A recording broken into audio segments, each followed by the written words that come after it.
भाग 2। आधी रात से ऊपर का वक्त हो चुका था। मेरी आंखों से नींद कोसों दूर थी। मैं बिस्तर पर लेटा हुआ थोड़ी देर पहले देखे हुए सपने के संबंध में सोच रहा था। वह बहुत भयानक तथा डरावना स्वप्न था। मेरा बदन पसीने से तरबतर था। मैं यह तय नहीं कर पा रहा था कि पसीने जून माह की गर्मी थी या भय था या फिर दोनों की वजह थी। बिस्तर पर लेटे मुझे कुछ ही वक्त हुआ था, तभी मुझे बर्तनों के खड़कने की आवाज़ सुनाई दी। ये आवाज़ चूहों के दौड़ने भागने से हुई होगी। मैंने स्वयं को तसल्ली दिया, मुझे यहाँ चूहों का भी बंदोबस्त करना होगा, अन्यथा ये मेरा जीना मुश्किल कर देंगे, मैंने सोचा। कुछ देर बाद बर्तनों के खड़कने की आवाज़ फिर से आई।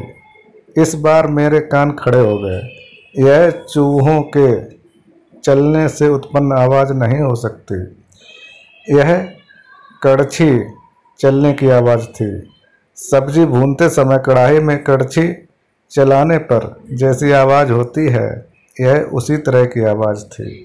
मुझे एकाएक ख्याल आया, क्या मैं इस मकान में अकेला नहीं हूँ? यहाँ कोई और भी है क्या?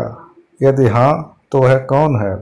क्या बड़े बड़े नाखूनों वाली वह डरावनी औरत भी यहीं रहती है? अवश्य रहती होगी, तभी तो वह मेरे सिरहाने के पास एकाएक आ खड़ी हुई थी, अन्यथा वह बंद दरवाजे के भीतर कैसे आ सकती थी? आलोक ने या उसके मामा बिमल भानु ने मुझे यह नहीं बताया था कि वह मकान खाली नहीं है तथा वहाँ कोई औरत भी रहती है। मुझे यह मालूम होता तो मैं यहाँ रहने आता ही क्यों? मैं आया तब मुख्य द्वार में ताला लगा था, पिछले दरवाजे में भी ताला लगा था। पूरे मकान में ऐसा कोई निशान नहीं था जिससे यह प्रतीत होता कि यहाँ कोई रहता है। वह औरत मकान पर कैसे आई होगी? वह चोरनी होगी या फिर कोई चरित्रहीन औरत होगी? वह जो भी हो, लाख रुपए का सवाल यही था कि वह भीतर आई कैसे? कड़छी चलने की आवाज़ तेज होती गई। यह क्या हो रहा है? मुझसे रहा न गया। मुझे मालूम होना चाहिए कि मेरे अधिकार वाले मकान में क्या हो रहा है तथा किसके किए हो रहा है। मैं साहस करके उठा। मुख्य द्वार से आगे गलियारा था। उसके बाएं बाजू स्थित पहले कमरे को मैंने अपना हालिया ठिकाना बनाया हुआ था। दूसरा कमरा बतौर स्टोर रूम उपयोग होता था। आगे स्नानागार वगैरह था। गलियारे के दाहिने का पहला कमरा ही बैठक की तरह इस्तेमाल होता था। उससे आगे दूसरा बेडरूम था। इसके बाद रसोई घर। गलियारा के आगे छोटा सा दालान था। उसके आखिर में पक्के ईंटों की ऊंची चारदीवारी थी।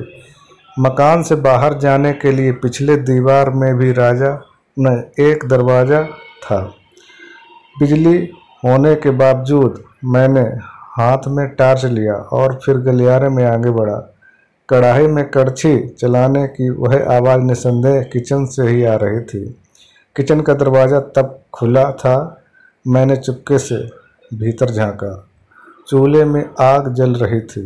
उसके ऊपर एक कढ़ाई रखी थी, उसमें ऊपर तक मांस भरा था। किचन का फर्श खून से तरबतर था। इससे स्पष्ट था कि किचन में कुछ ही समय पहले किसी जानवर का कत्ल हुआ। वहाँ 35 से 36 साल की एक औरत थी। उसने नीले रंग की साड़ी पहन रखा था। वह कढ़ाई में तेजी से चम्मच चला रही थी। उस समय मेरी और उसकी पीठ थी। यह नज़ारा आश्चर्यचकित कर देने वाला था। मैं दरवाजे पर ही ठहर गया। पीछे मुड़ी। उसने मुझे घूर कर देखा। मेरा कलेजा कांप गया। उसकी आंखें लाल अंगारे की तरह दहक रही थीं। मैं दंग रह गया। मेरा हृदय तेजी से धड़कने लगा। निसंदेह यह वही औरत थी जिसने मेरे गर्दन को दबोचने की कोशिश की थी। मुझे उसका चेहरा बहुत डरावना लगा। जैसे ही वह मेरी ओर बढ़ी, मैं भय से कांपने लगा। मैंने भागना चाहा परंतु मेरे पैरों ने जवाब दे दिया। वह मेरे निकट आते उससे पहले ही मैं भूमि पर गिर गया और बेहोश हो गया।